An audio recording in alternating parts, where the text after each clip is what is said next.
Grapevine, Texas, a prospering little city on the edge of the Dallas-Fort Worth metropolitan zone. The creation of the Dallas-Fort Worth International Airport in 1974 brought this quiet cantaloupe town to economic prominence, becoming the largest city in Tarrant County.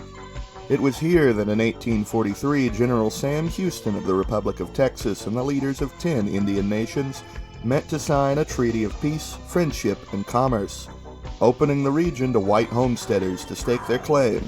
Named Grapevine for its abundance of wild grapes, the city became known rather for its abundance of cantaloupe farms as it progressed into the 20th century. A town of thousands then is a city of 50,000 today. Even little Grapevine feels the changes of the modern age. Long gone are Sam Houston and the era of European settlement. Long gone now are the scars of 1848, the War of President Polk. The city has a sizable Hispanic population, numbering nearly 20% of the city's total population, compared to Texas at large, which is 40%, beating out white population in the state overall by a single percentage point. Such is the price of progress and development, such is modernity. Demographics shift and change, and people look different but breathe and bleed the same. But not everyone agrees with this reality. Grapevine was founded by a treaty of friendship between 11 peoples of 2 races and 11 languages. The very bedrock of the city is in cooperation, but it only survives because of the will of men like General Gano, who prevented the Comanche from wiping it off the map. No one would guess that this little city would become the fertile ground for America's most prolific radical leaders of the new generation. No one would guess that on October 20th, 1998, a man named Thomas Rousseau would rise and grow up in a time of mass immigration, political polarization, and ethnic tensions. The story of Thomas Rousseau is important, because for many of us this man is barely a few years older or younger than we are. To my audience of those 18 to 30, this man could be you. He could have been me. His beliefs and his drive forward are rooted in the events we all grew up seeing. You in Dallas, they really like you in Texas. Maybe you can get a lot of people. The 2015 elections were a wild time to be alive. Donald Trump ran for president for perhaps his 5th or 6th time. Everyone wrote him off, but then he started talking.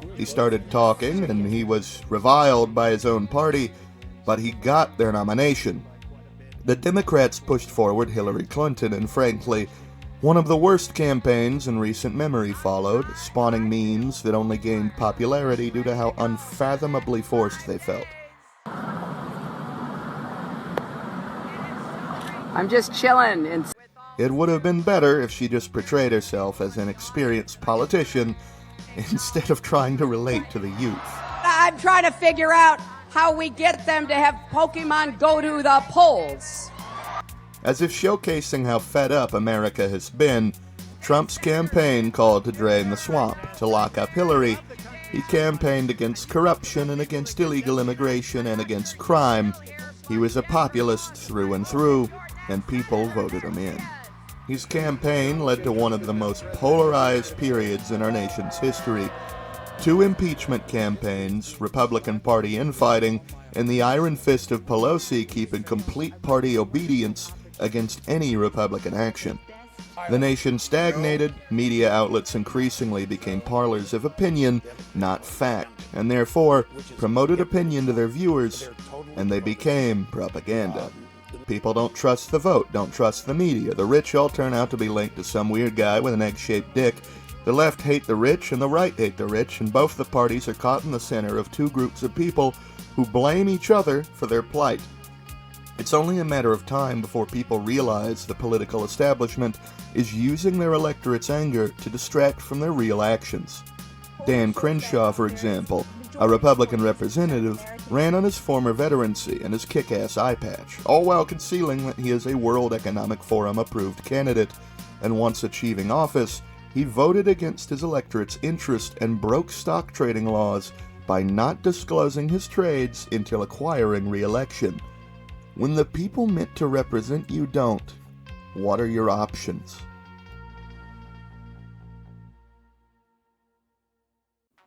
In 2016, Thomas Rousseau was 18 years old. A Discord-based server, Vanguard America, took him in.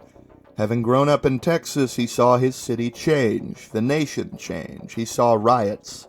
People around him would have never guessed that the young Republican would grow to be a young fascist. But from a young age, he rose through the ranks of Vanguard America. Dylan Irizarry, now Dylan Hopper legally, led the organization when it went public in 2016, though he claims he did not create it when it formed in 2015, having taken control by some unknown means. He was born in 1988, and as a former Marine, he claimed his organization had many former veterans and members in 20 states.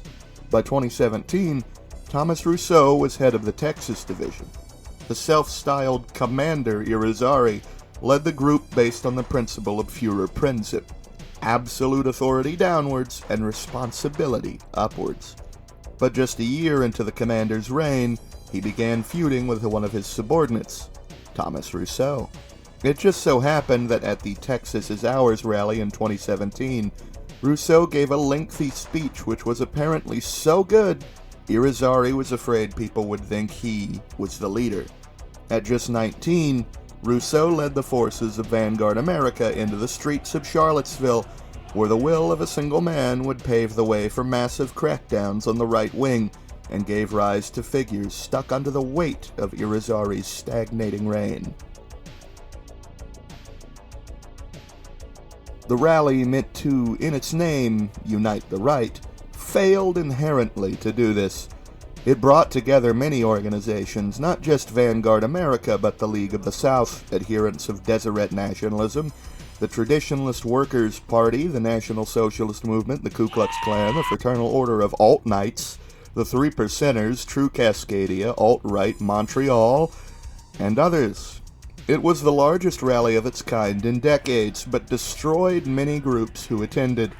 Most prolifically, it led to the destruction of the Nationalist Front and the slow death of Vanguard America, after a member of theirs ran over 35 protesters, killing one. They say he wasn't with them, but he protested among them, so it's hard to say. Rousseau saw what occurred, the legal troubles a single action of violence could cause. Taking control of the Vanguard America Discord, he proclaimed a brand new organization, Patriot Front. While the prior organization utilized symbols such as the Sonnenrad and followed the principles of Nazi Germany, his new group overturned the German warship, refounding the organization. It professionalized, its media profile became more prolific, its members were expected to maintain complete anonymity, a principle only Rousseau has violated as the organization's public face. They hide behind a uniform outfit and strict discipline to dash any chance of legal crackdown. They go nationwide to provide aid at disaster zones. They march against crime committed by those they claim are non-American.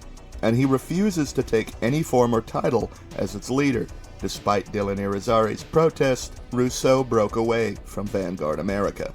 In 2018, another group splinters away, the National Socialist Legion, which ultimately leads to the end of Vanguard America. As of today, Patriot Front is the most active right-wing extremist group in the nation.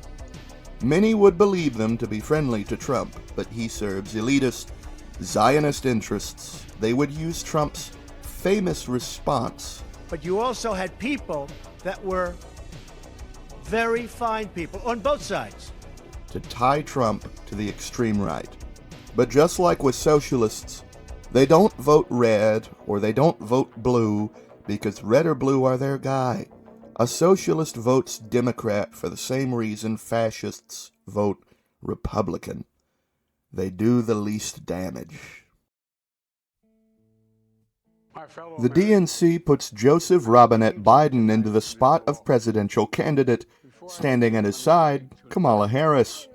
To the dismay of the progressives who saw their aging champion Bernie lose his last chance at national leadership.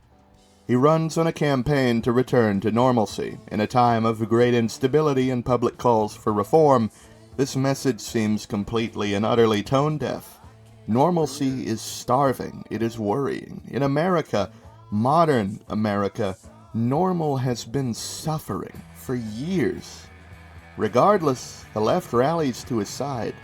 The killing of an African-American man in Richmond by city police causes a series of at first local, then national, and somehow international anti-police demonstrations.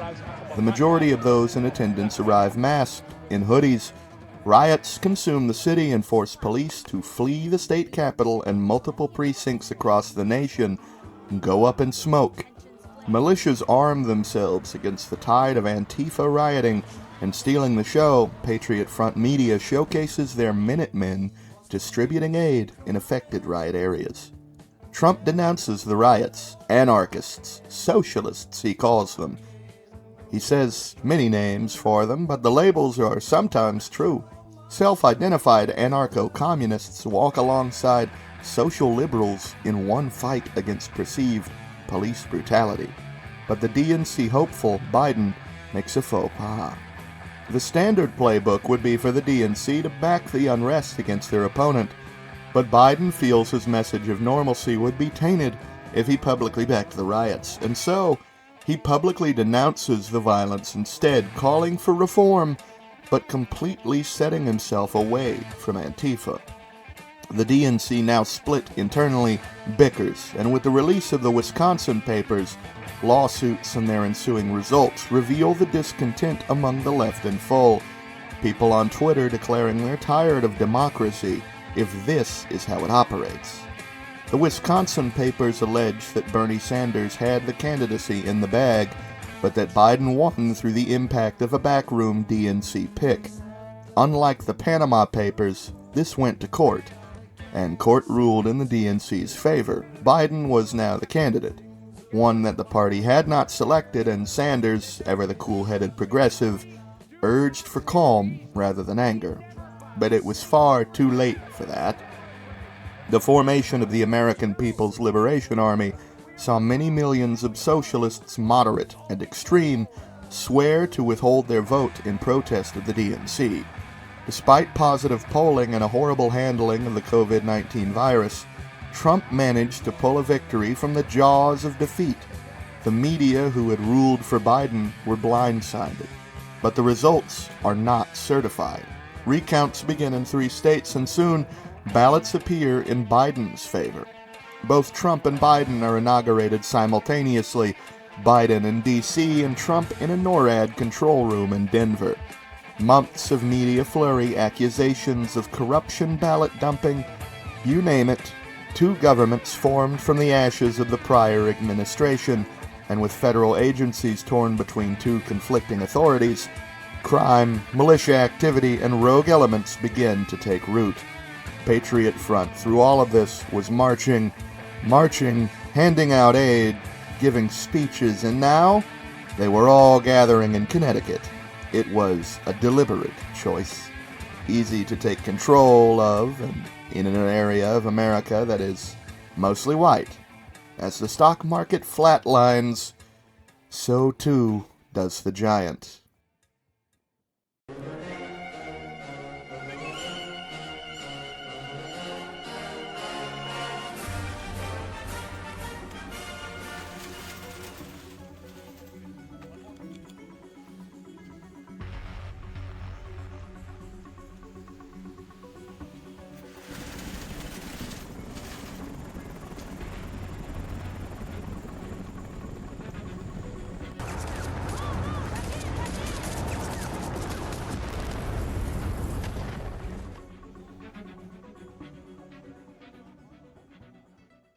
The nation is in complete tatters. People of all political persuasions dominate tracts of land across the nation as state and federal forces clamor for control over their domains.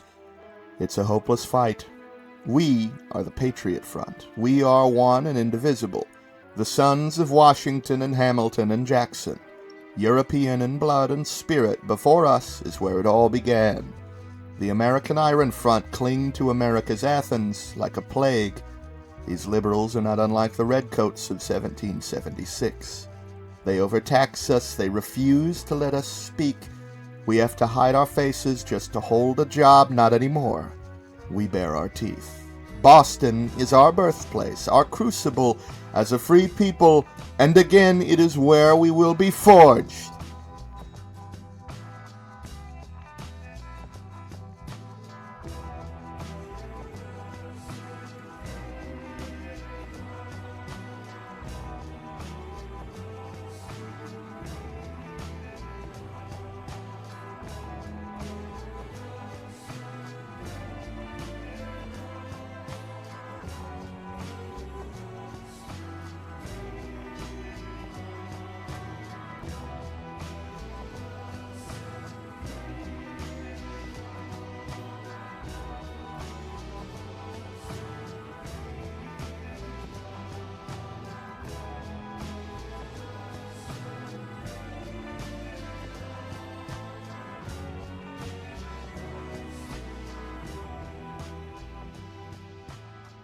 Green Mountain, in history a wild bunch of true Americans, are little more than anarchist rabble today. Under Van Dusen, these biker socialists raid from the mountains into federal territory. Since our reclamation of Boston and the Russian domain, them and their libertarian friends have held tooth and nail in the hills. We'll end this charade. Green Mountain will run red.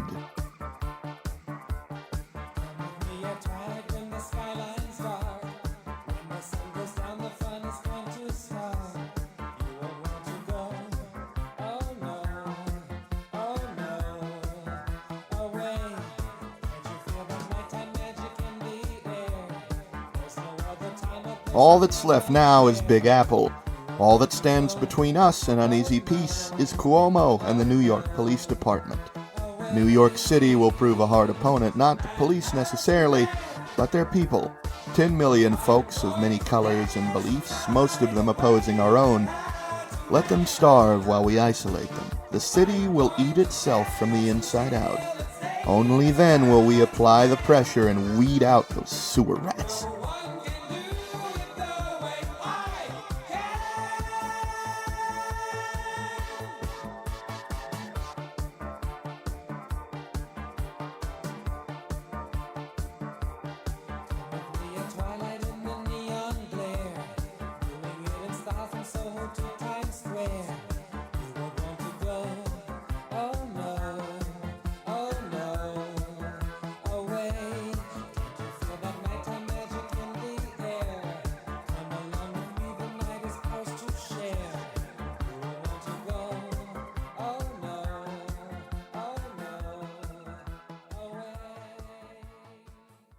The slogan of the Patriot Front since its inception, Reclaim America.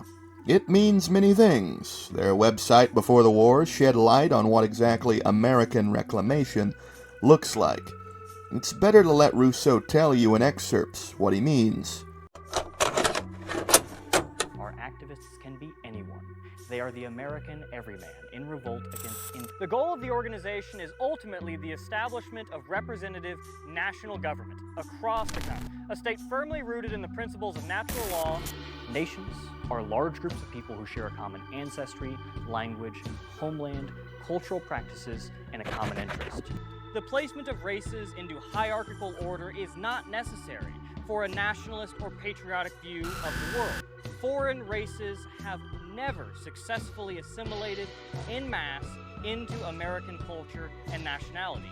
Rousseau has one thing going for him. Not height, but presentation. His dress, his appearance, his speech. He has a presence as a speaker, as a marcher, as a leader, one that makes him stand out from his weak and fat counterparts in Michigan or the crackhead Satanists in the Everglades. He tells you exactly what he plans to do. He goes into detail. In the excerpts I've shown you, he intends to transform America into a nation for Europeans, conquered by Europeans, settled by and for Europeans. He sees any other people as second-class citizens in America. He believes they should possess their own homelands. He professes that democracy cannot operate in a multicultural society where identity interests prevail over those of the nation. But he will go much further. his association with groups like the National Justice Party do not go unnoticed, while the rejection of friendship with the NSM foreshadows the wounds gained during his time in the Nationalist Front. He has new friends, more radical goals. He walks in tandem with Rockwell without the swastika. He walks as the only American in a sea of people who wish to replicate Hitler. We are German, and English, and Italian, and Spanish, and our leader, Rousseau. Is that name not French? Who are we to forget our collective European heritage? Among our ranks are thousands of volunteers from across the sea, and when we have won, they will be the first wave of new settlers pushing back the tide of non-European peoples, turning back the clock to a picture of the 1940s. This is what it's all about, reclaiming the past and marching into the future, rebuilding what was to become what should be. Powerful, productive, the world's factory in quality and quantity, the army's envy. But this requires a hard look at the economic sphere, something admittedly Rousseau has few ideas on. His distaste for the elites sees him wish to reform capitalism, and economists and intellectuals assemble in Buffalo, crafting the American Rescue Plan.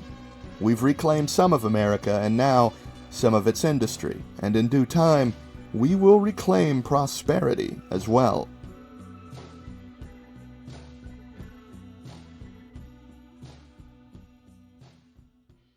Months, a year even, of preparation had gone into what was soon to unfold. Claiming DC was vital to being recognized internationally as a major player in the American warlord period. The DNC fight from there. They have been faltering heavily in Illinois. The retirement of Biden and the rise of Kamala to the post of president has somehow accelerated this poor state of affairs. Before Trump can trump our plans, we must utilize our secret weapon. Having hastily rebuilt a heavy manufacturing sector, we have mechanized a significant portion of our units, enabling around half of our army to conduct broad-spectrum mobile warfare at a scale our contemporaries simply cannot match. Through the mass import of Russian steel and aluminum, we have crafted our own rudimentary Bradley IFVs, down-armored due to a lack of composites, but with the same capacity for destruction and utility. We enter the DNC-held lands rapidly, but we never intended to stop at DC. We will go all the way to the south, eliminating federal forces on the coast and sending a message to our old friends in Florida and Little Rock. A message that there is no leader but Rousseau and no front but the Patriots. We're all sons of the Patriots now. We tolerate no separatist. We tolerate no Satanist. We are God-fearing, flag-revering men and women of the United fucking States. We never bend. We never break. May God have mercy, because Bushmaster won't.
Trump was willing to break bread with us in Cincinnati, only briefly. It was a compromise of circumstance. While we had taken D.C. and overran the DNC, GOP forces were still fighting a protracted campaign against DNC remnants based in Chicago.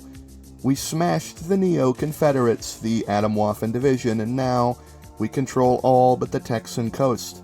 We have built our bastion on America's industrial heart. What we control is symbolic. We are in the heart of the nation, the womb, the original 13. It is from here that we conquered everything that we did as a people in 1812 and 1848. These lands to us are what Rome is to Italy, the cradle. And I don't know about you, but having 4 times the industry as the federal government in Denver makes me feel very comfortable. For the time being, GOP forces are occupied cleaning up the remains of the DNC in Wisconsin. We move up our frontier. We were going to absorb Michigan, but found a better opportunity. As the communists on the West Coast came east, it was clear that if we entered from the east, we would overwhelm the federal government. And because we face such flat terrain as compared to the APLA, it will allow us to deprive the APLA of vital oil and agricultural producing lands in Texas and the Great Plains.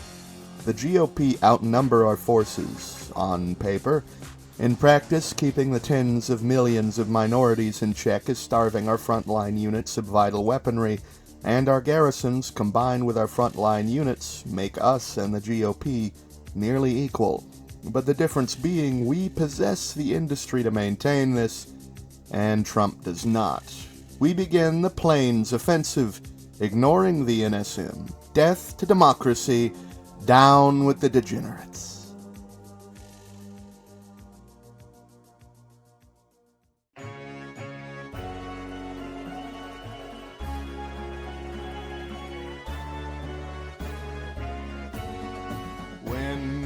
Nothing left but the fire in my chest and the air that fills my lungs. I'll hold my tears and trade my years for a glimpse at kingdom come. On the other side of misery, there's a world we long to see. The strife we share will take us there to relief and sovereignty. Oh, by God, we'll have our home again. By God, we'll have our home. By blood or sweat, we'll get there yet. By God, we'll have our home. In our own towns, we're foreigners now. Our names are spat and cursed. The headline smack of another attack, not the last and not the worst. Oh, my fathers, they look down on me. I wonder what they feel to see their sons driven down beneath a coward's heel. Oh, by God, we'll have our home again. By God, we'll have our home. By blood or sweat, we'll get there yet. By God, we'll have our home.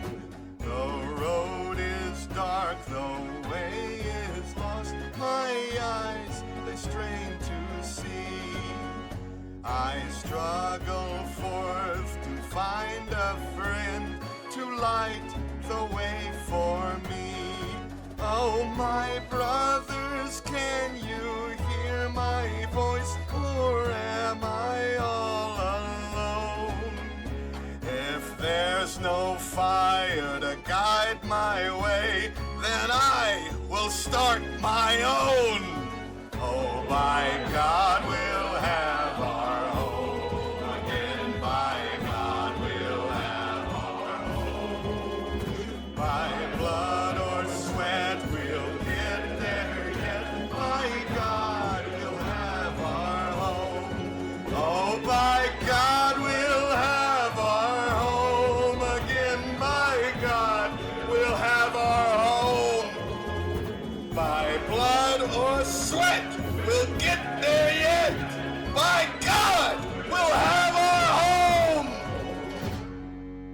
With our goal completed, we have eliminated the Trumpist forces as a threat, but deep down in our own territory lies the real danger. As the fighting settles into skirmishes, our front is stagnant, and now we fight on the home front. The Operational Integrity Agency, or the OIA, was formed after conquering D.C., and has worked tirelessly to excise tumors from our society. Rebel leaders, undesirable factions like the NSC 131, and in general, worked with garrison forces to break resistance. But our territory is now so vast that surveillance and might alone isn't enough. Luckily, the Patriot Front has a government apparatus already. It has simply held limited roles. The National Justice Party was, early in the war, given chief positions in the PF administration. Rousseau has had association with the NJP for years, and their platform of making America truly European again resonates with party radicals while alienating minorities. It just so happens that we control both the widest and most diverse places in America. Where Maine is a model state, 96% white, in the South, once the stronghold of white supremacy, most if not every major urban center is majority African American, with many states in the South being minority white. This, of course, has to be remedied, but a major part that contributes to the ongoing resistance is the belief that theirs is a struggle for life or death. It is not. Rousseau and the NJP passed the Minority Independence Act, codifying into law the methods and practices and reasons for how people will be sent back to their ancestral homes in Africa and beyond. The goal is not to kill, never was. It is about relocation, forced remigration. Many black nationalists already like the idea of black autonomy. We are granting them this. A new life away from our ancestral lands, lands won and defended by European blood and spirit. Of course, the Hispanic question persists, but luckily the act covers them as well. Those who speak good enough English and consider themselves American can be exempted. Hispanics are at least partially European, some more than others, and so it would be wrong and counterproductive to wholly be rid of those with Spanish surnames, many of whom are within our ranks. The NJP had served as loyal and effective deputies. They formed the public face of the nation, sidelining the neo-Republican Jacksonian and Hamiltonian factions. Increasingly under Rousseau, they become the civil wing of the Patriot Front. From the ashes, a new America will be born, combining progress with the past, coordinating the American Rescue Plan's economic points, with requirements such as 20% of corporate profits by law being forced into employee retirement plans. We have tamed our industry.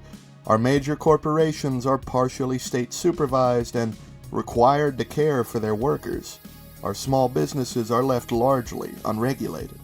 A vibrant entrepreneurship exists in our lands. Workers are loyal knowing the money they make does come back to them, that a sold product is not just money for the man. We have tamed capitalism and made it work for the common American. We have curbed excess among the elite while still retaining a multi-class system. The kind of economics we offer would draw millions flocking from Europe if only we weren't at war with ourselves and weren't under constant attack by European media. Oh well, people will learn in time. The groundwork is set for the great remigration. We have a public and vocal government, a well-armed constabulary backed up by the full might of the intelligence apparatus and the satisfied American worker. Our work isn't complete, but with things beginning to stabilize on the home turf and our government legitimized, we can go on to finishing the mission.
We have reclaimed the nation. From sea to shining sea, America is whole. The American people are saved, and finally we can begin to bring peace, prosperity, and purity to the nation. With the NJP in power, our citizen militias are disarming, and the professional Minutemen forces are reforming, utilizing knowledge from years of warfare. Our lot is not yet done. The instability of Mexico and the militarizing liberal threat in Canada opens the door for potential NATO troops returning to our border. We cannot rest. Our vigil must be maintained. Canada, too, are our brothers, a nation claimed and built by European hands, and their Trudeau has sold it all to Indians. Thank God for the Quebecois' sense of self-preservation. We may yet see the whole West share our view. For now, we must prepare for the inevitable. The struggle with Canada will be won to the death, and while it will surely be theirs, they'll make us pay for every inch. To test our steel, we will bring stability to the cartel warlords of Mexico. Enforcing our rule, we will run them down, and further we shall go, past Mexico City and further yet into the Isthmus, taking back our canal and establishing a nice, small border with South America. While taking any more non-European lands would be foolhardy, the creation of a Mexican client state will allow us to maintain better control of the region. Belize and Panama will be maintained as colonies of the American people. Sorry, Hanson. Our struggle is for blood and soil, the promise of a continent conquered for us, conquered again by us, an unshakable, unbreakable, eternal continental order, one which will forever dictate world diplomacy. Whether we choose isolation or empire, one thing is certain. The imperial president Rousseau is no longer the 18-year-old he was, giving a fiery speech in Austin. He is nearly 30. Vanguard America is a distant memory.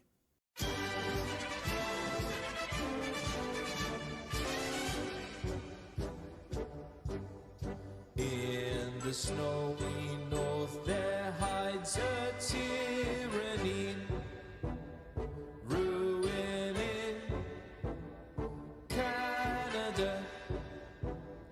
Can you hear your brothers cry for liberty? They'll be free, Canada. Our country should have no divide, for we share the same ancestral pride. So we strive for justice and for unity. Unity.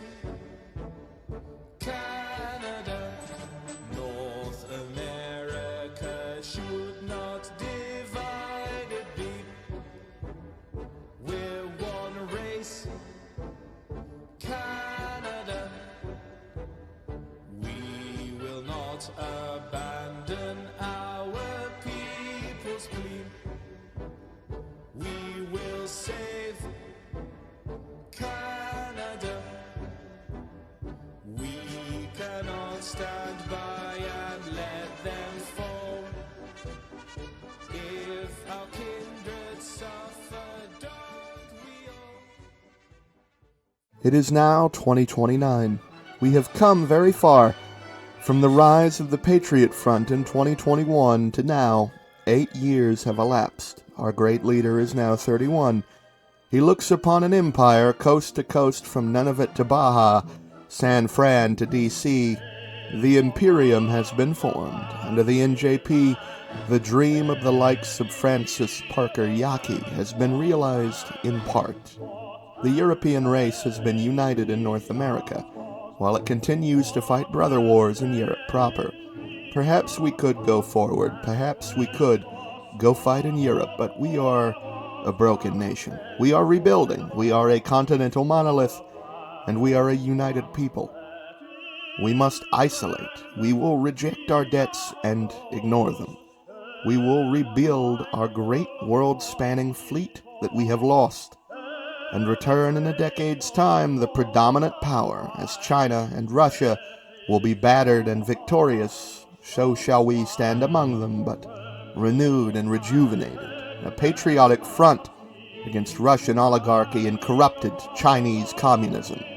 A new American century will arise from the ashes of the last. Hail Columbia! Hello everybody, it's Sick Otto.